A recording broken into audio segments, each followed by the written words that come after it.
All right, good to back. go. Welcome back. Semi-final, Luke Fletcher, Vincent Lim, Briar v Chane. versus Chane. Yeah. So the two other rune blades who aren't Viserai. Never thought we'd be describing them as the other rune blades and Viserai as the primary, but that's kind of how the meta's shifted. But here they both are in the semi. So Vincent Lim is a well-known Viserai main, I guess you could say, from Melbourne. Played Viserai at Nats, won a Pro Quest in week 1 with Viserai, and now has switched over to Briar to try something else for this final Pro Quest in the season, and has made top 4. Okay. So, where did Vincent win his first weekend? Up in Sydney, I believe, or in New South Wales. Yeah. Ah, cool. So, some pretty impressive play. And then we've got Luke, who's been playing Chane all through the Pro Quest season, I believe. May have played Starvo for one, but I think has played Chane consistently through the season. And has also either won or got to the finals one. Yes, I think he won. Okay. Yeah. Yeah, he did win because we saw at Sal's. At Sal's, got a foil Dawnblade, gold foil Dawnblade, which is pretty cool. Very cool and very fitting, since it is, I think, definitely his favorite hero. He said he didn't have a favorite card, but I'd say Dawnblade would be close. Yeah, I'd say so. Yeah. When I was Vincent actually Lim won an event in Brisbane at Vault Games. There you go. Not Sydney. It was Brisbane. Cool. Thank you for that. Chat just helping us out. Oh. Yeah, thanks, Chat. Thanks, Chat. That's great. Saving our bacon. That Zachary. Very nice. Very nice. So, what do you think? I haven't seen this matchup since the bannings on ball lightnings and whatnot. And plunder runs. Yep, so no ball lightnings on Briar's side, no plunder runs for either of them. We saw, and I described, I guess, in the Swiss rounds when we saw Luke play Chane, the weak points of Chane now. So one of them is resources, which plunder run helped with, right? Because if you plunder run from Arsenal at the start of your turn, every one of your attacks is threatening not only to give you an extra card, but crucially to give you more resources to use for the rest of your turn. So you no longer have that to rely on. So you can't get resources from your arsenal in the same way as you used to be able to. So you can only get resources from your hand most of the time, which means that you've got more pressure on your blocks than you previously did as Chane.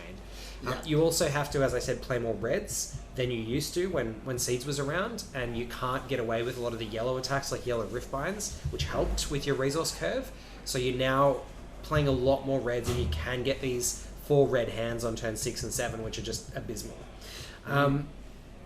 Briar, on the other hand, still has the option of Channel Mount Heroic, or to go for more of a 0 for 4s build. You don't have the ball lightnings, but I think in this kind of aggro matchup, that doesn't really matter. Yeah, okay, cool. Your 0 for 4s are just as good as long as you're able to be consistently giving them go again with your embodiments. Not having the plunder runs slows you down a little bit, but you've got some other non-attack actions that you can sub in as well. So we'll just take a quick look through the deck lists and some of the things that Vincent and Luke might be thinking about going into this match. So Luke is on the play, being higher in Swiss than Vincent. So it looks like Vincent is on Channel Mount Heroic. Yep. So we've got the Earth package, 3 Earthlore Surge, 3 Blue Earthlore Surge, Blue Autumn's Touch, Blue Weave Earth, Blue Tome of Harvests, and 1 Blue Sow Tomorrow. In terms of other non-attack actions, we've got a pretty standard sweet but 2 blue Captain's Call, which is interesting. Captain's Call, a great one, and a really great call from Vincent.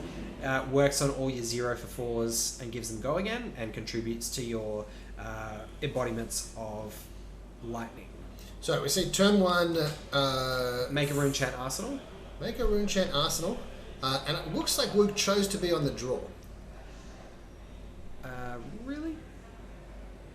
That's what it looks like to be. What did Vincent do on turn 1? So Vincent was lower in Swiss than Luke, and appears to have had his turn first. So what did Vincent do? Made a Rune Chant and then arsenaled and passed. That's Luke on the bottom. Okay. I was like, very confused. So, made a Rune Chant, Luke's made a Rune Chant, and a Soul Shackle. It's been a long day.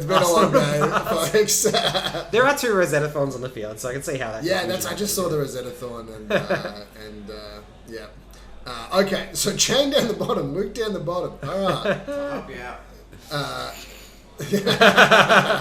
Our stream manager's just pointing out that there was more information on the screen to indicate who was in which position than just the cards on the board. Yeah, well, look, I played well. There's nothing I could have done. So we've got a Command and Conquer coming in from Vince, threatening to take out that Arsenal. So Command and Conquer, interesting thing here, hard to be buffed. So Luke can just kind of go, I'm turn 2 or turn 1 here. I'm happy to put 2 cards in front of that. Block for 6. As long as I have an attack to come back with after blocking for 6, because most of my attacks block for 3, no attacks block for 2. As long as I have an attack to still come back with, I'm happy with that. It's unlikely Vincent's going to be in a position to buff the Command and Conquer, because the most common pump spell that these Briar decks are going to play is Lightning Press, which only works on cost 1 or less attacks. Yeah. Command and Conquer costing 2, meaning that won't come in. Alright, so an interesting decision to make here regarding which cards to block. I suspect that Luke doesn't have just 2 block 3s. Or maybe just really wants to keep a lot of these cards in hand.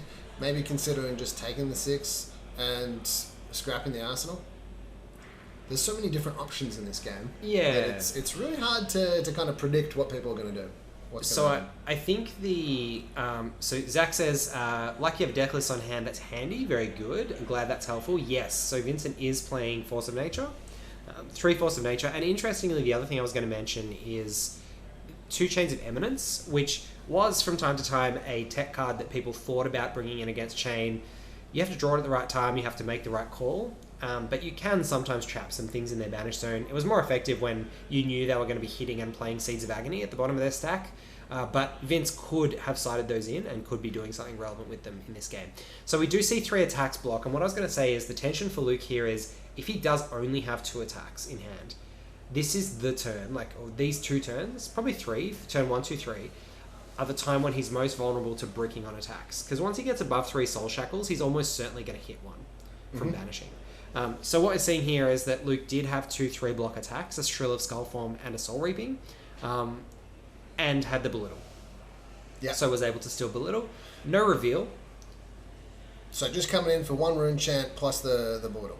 Yep. So we've got 3 go again, card in Arsenal, and I don't think a card in hand anymore, because we have 2 blocks, the Belittle and the Pitch. So then we've got the Rosetta, just for 2. And then we're preserving that Arsenal. So Luke has given up quite a bit to defend that Arsenal. I mean, Soul Reaping, not the most powerful card anymore in Chane.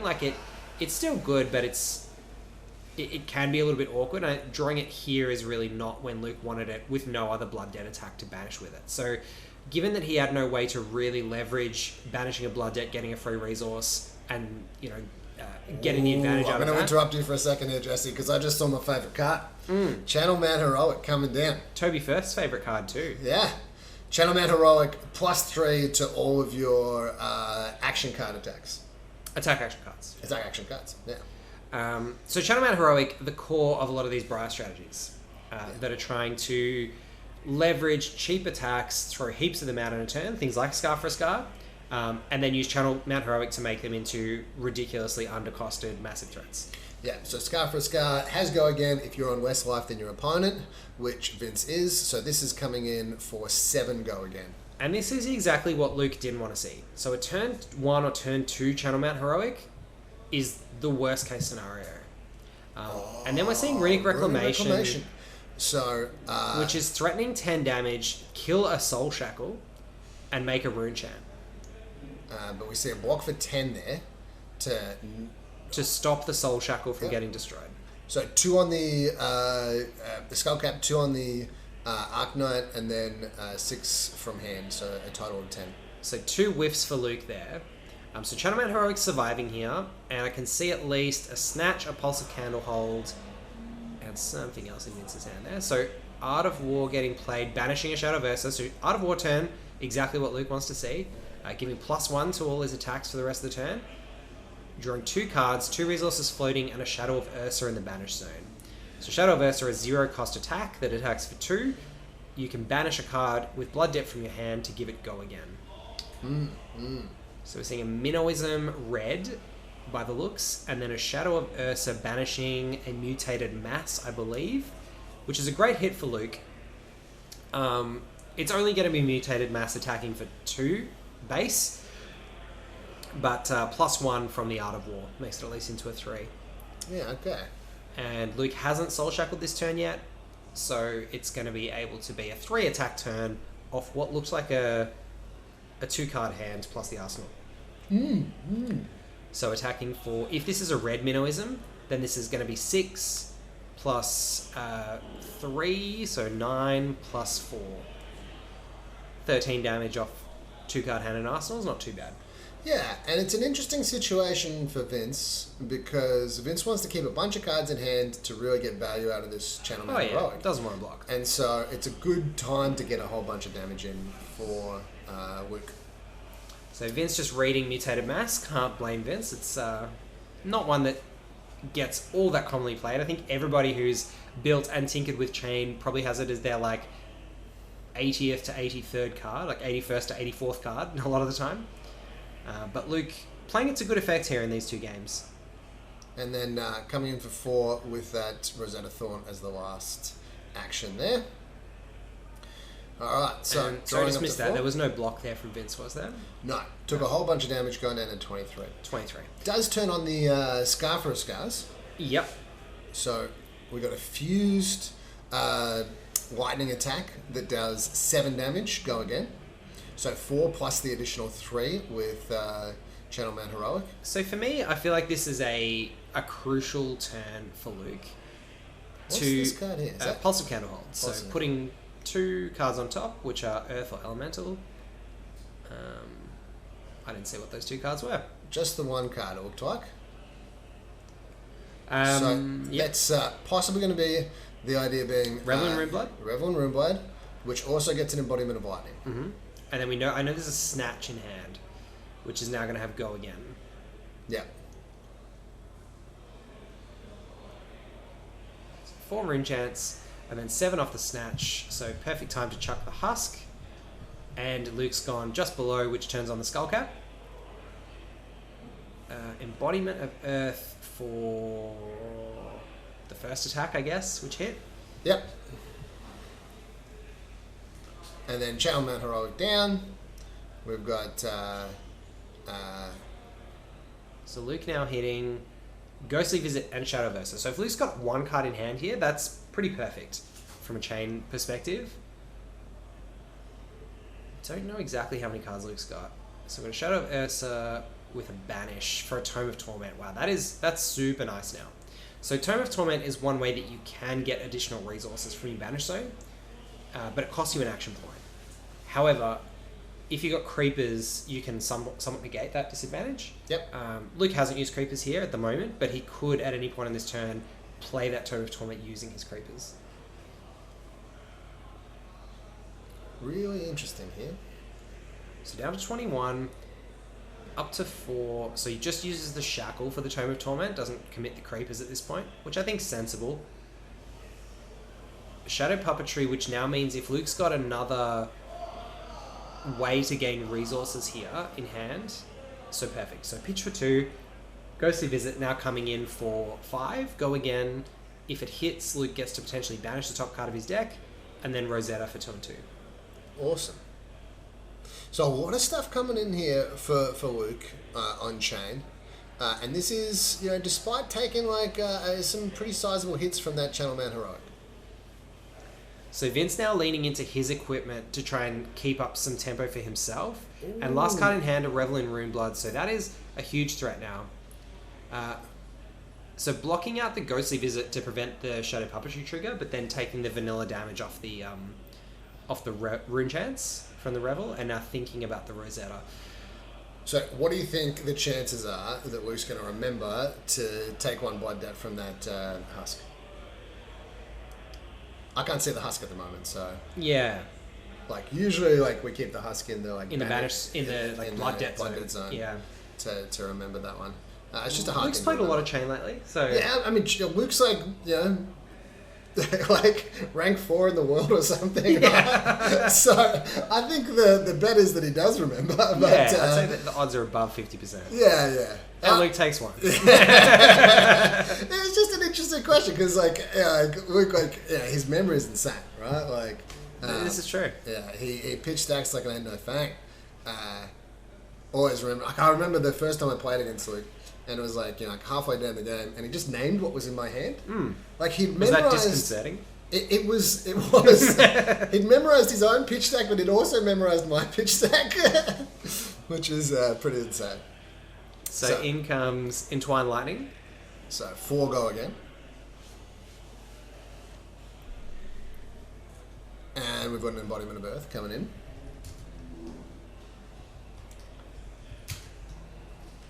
Both sides, that Revel and Ruinblood. So much damage. 0 for 4 Arcane. Just great. Does even more with Viscera when it makes the extra ones. Yeah, when it's 0 for 7 on a Watered Tide turn. Yeah. It's kind of slightly above rate. Slightly above rate, 0 for 7. So we've got an Enlightened Strike coming in. Maybe for 7? And then Arsenal. And we'll see Luke's Embodiment. reasonably happy to take if he gets a 5-card hand here. 2 Demigons and a Riftbind. So Luke, as opposed to last game against Patrick, where Luke missed, like, largely on Blood Debts, particularly from turns 1 to 4. 3 out of 4 here on turn 4 is exactly where you want to be as Chane. Yeah, especially when it's like a 10 versus 13 kind of tight Oh, matchup. yeah. And if Luke's been able to keep 5 cards here with Creepers, which indicates that... So that's interesting. The Tome of Torment taking up the Shackle is like 1 less attack you get to do on the turn. But we'll see whether... Creepers gets activated later in the turn. Yeah. Yeah. Because it could be a Creepers for a Revel later to get 2 action points back, then totally reasonable. Yeah, okay. Yeah.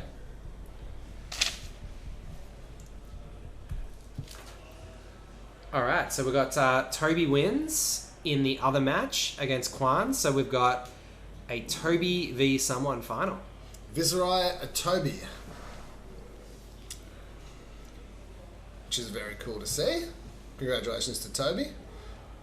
This match, though, this looks complicated, right? There's a lot going on. This is the thing, like, I've played a fair bit against Chane, with you playing Chane, and there's just so many cards in different zones, and hand, pitch, I mean, I got to the end of playing 3 games as Chane at Nationals, and I was exhausted. Yeah, like, First it's just 3. such a mentally exhausting game. There's just so many actions here. Can I just say, double Shad Pup. What a turn. Shad Pup! So, Shadow Puppetry into Demagon, into Shadow Puppetry, into Demagon. And that's, if you're Luke, the perfect hand for you to see with that banish. So, Luke was sitting on likely, at least 1 Shadow Puppetry plus the Tome of Torment in hand, and going, I hope I can have a reasonably big turn here with this. Like, if I hit well, either on my Tome, or my Banishes, or my Shad Pup triggers. But hitting 3 attacks, 2 of which are Demigons, so free to play, with that kind of hand, where you've got the extenders but not the attacks, is just perfect. The hand and the Banish Zone just married up perfectly. It's hard to block when it's just coming through so many different instances. That Embodiment of Earth, does turn those 2 blocks into 3 blocks, and even the couple of 3 blocks into 4 blocks. And obviously, Art of War pitched. It's a power move. For a Belittle, for 3 go again, with 1 floating, which means we're going to see a Rosetta for 2 and 2. So this is, presenting lethal and saying to Vincent, now you got to get on the back foot. No more trying to stay on the front foot. No more trying to keep your 5-card hand together. No. Time to start blocking. It's time to start blocking. And splitting it up as well. And it might not be a Rosetta here, because Luke has played 3 non-attack actions, so that Riftbind in the Banish Zone is going to be for 5, if that comes in. Which might be the play. Especially if Vince blocks for 2 and takes 1. No, then it doesn't really make a difference. No. Yeah. Though there is something to be said for 2 and 2 because it's still like lethal, but it's over 2 different damage sources. Yeah, so something to be said for it. Yeah, but taking the extra damage from Bud Dead as well. Yeah, I think that's the relevant part for me. Yeah. With the life totals as they are.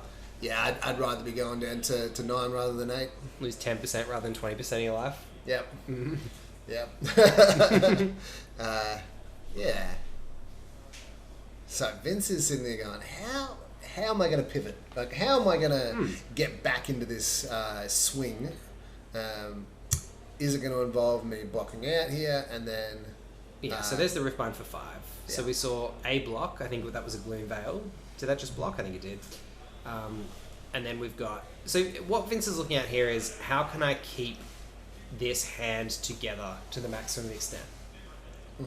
How many cards can I force out of Luke's hand next turn? That's the big question. Now, like, hypothetically, if Luke was to draw, like, all all attacks.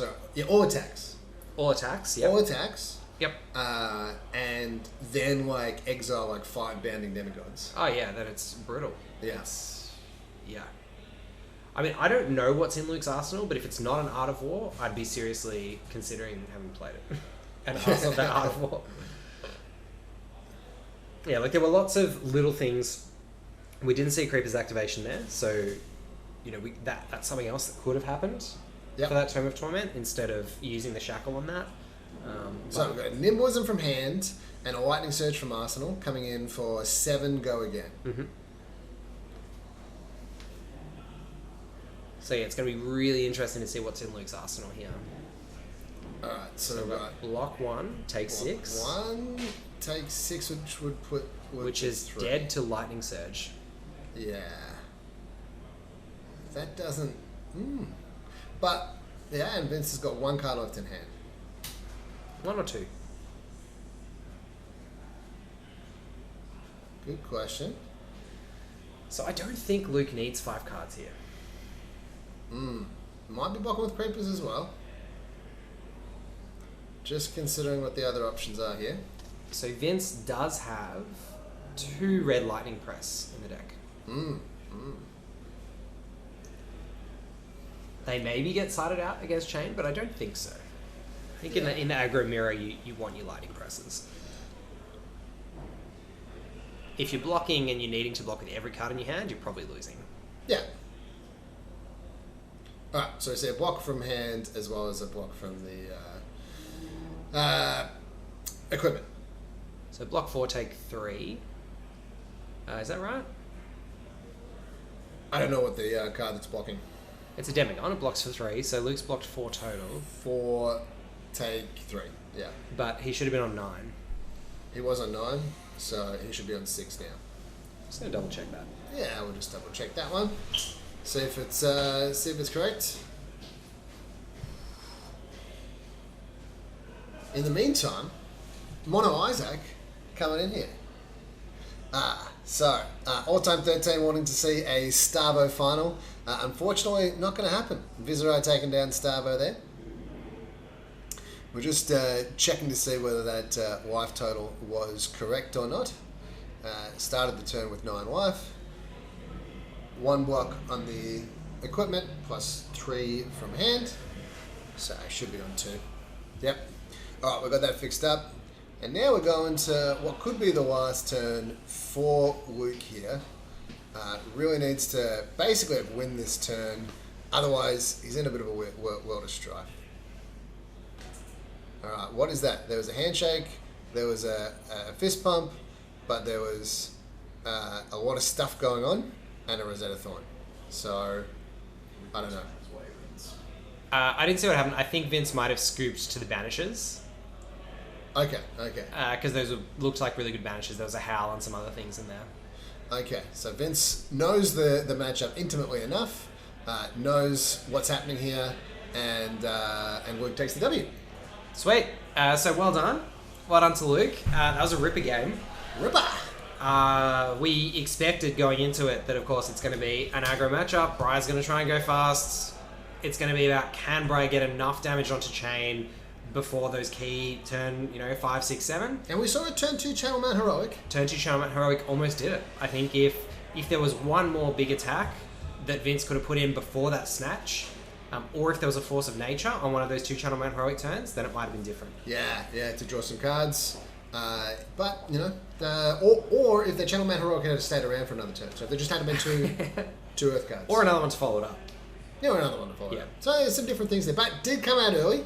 Did do a sizable amount of damage in the 2 turns that was there. And to be honest, I think it was that banish on turn 4 that Luke had, hitting 3 relevant attacks, the 2 bounding demigons that were good. I think they were both reds, and then the Riftbind just set that turn up perfectly to complement Luke's hand. So it was good. Didn't even need the Art of War. Didn't even need it. Pitch it. No, I'm pitch for 2. It's pretty good. It's pretty good. It's yellow. That's what Art of War's for. Yeah. All right. Well, we'll take a very quick break, and we'll be back with the final. Isaac, I might just leave you at Twitch chat. Got any questions or anything? Just have a chat, and I'll just go sort it out there. Back in a sec. So they're going to sort out the finals. I tell you what, today's been just a whole bunch of fun. Really enjoyed commentating, hanging out with the players. Again, I'm going to come back to this community aspect of Flesh and Blood. I tell you, like, you know, like a good pro quest is like a pro quest where everybody, like, you know, comes together, plays the tournament, has a good fun, right? There's some good camaraderie. Like, people maybe stick around and watch the finals. A great pro quest is when people stick around and draft. And there's multiple drafts going on in the room behind us.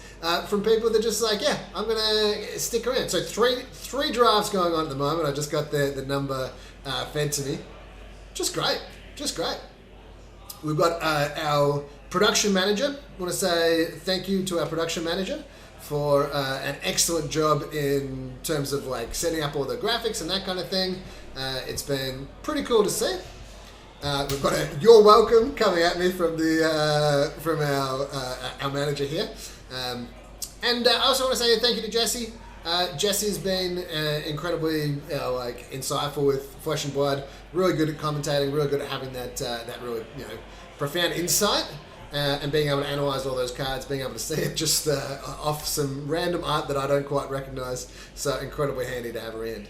Most importantly, I want to thank the viewers. Right, so.